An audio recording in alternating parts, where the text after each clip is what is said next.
Mana hurmatli obunachilar, nasib bo'lsa Samarqand viloyatining Kattaqo'rg'on tumanida G'ayrat aka, Ozod aka Eshmonovlarning mashhur qora bayrni oldiga kelganmiz.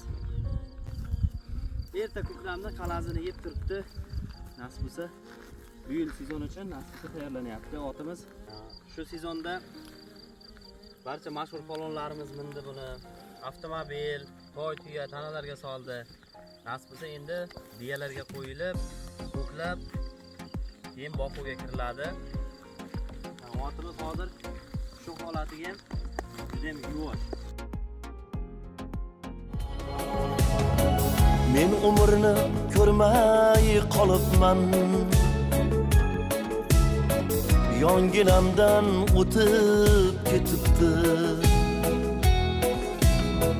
Qo'limga bir kitobni tutib, taqdirimni bitib ketibdi.